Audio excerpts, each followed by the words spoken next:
CM छ भने के गर्छ भने अर्ध व्यास निकाल्नको लागि d/2 गर्ने एउटा व्यासमा दुईटा अर्ध व्यास हुन्छ हो कि हैन अब यो 10 सिएममा 2 ले भाग गरेपछि कति आउँछ 5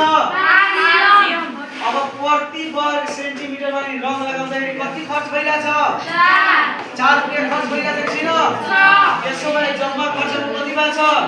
880 यो जम्मा खर्च हाम्रो के भएको छ टोटल सरफेस एरियामा 880 खर्च भएको छ हो कि हैन हो भने यहाँ टोटल खर्च अर्थात टोटल कस्ट प्रति वर्गमा हाम्रो 4 लाख खर्च भएको छ र टोटल कस्टमा के गर्ने गुणन गर्ने है अब यहाँ 4 को 4 यहाँ TC को अर्थ हाम्रो 880 अब यहाँ TS अब के गर्ने यो 880 मा यो 4 जन यता आएर के गर्छ भागफाट गर्छ हो किन अब 880 मा 4 ले भाग गरेपछि के आउँछ टोटल सरफेस एरिया 220 आयो टोटल सरफेस एरिया को सूत्र कति हो अब टोटल सरफेस एरिया को 2 से 20 छ अनि पाई को 22/7 r को हाम्रो यहाँ 5 सिएम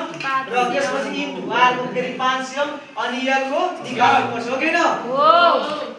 अब 2 से 20 अनि यो 7 यहाँ छ भने यता आएर क्रस मल्टिप्लाई गरेर गुणन भएको छ अब यो 5 र 22 मा गुणन गरेपछि 110 भएको छैन अनि 5 प्लस l अब यहाँ हेर्नु त 115 से यो यहाँ हेर्ने यो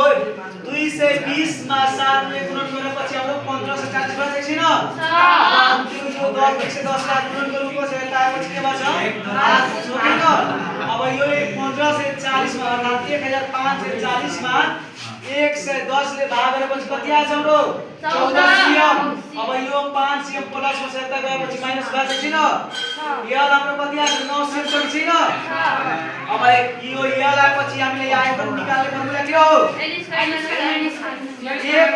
1/3 पाई r स्क्वायर छ किन अब हाम्रो यहाँ l छ र r छ यसमा h दिए छ छैन त्यही भएर यहाँ h निकाल्ने छ h निकाल्नको लागि फर्मुला के हो l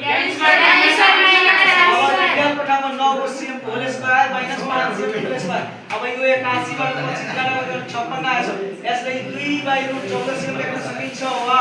7.483 सिएम लेख्न सकिन्छ अब आयतन निकाल्ने फर्मुला 1/3 पाई r स्क्वायर h हो किन हो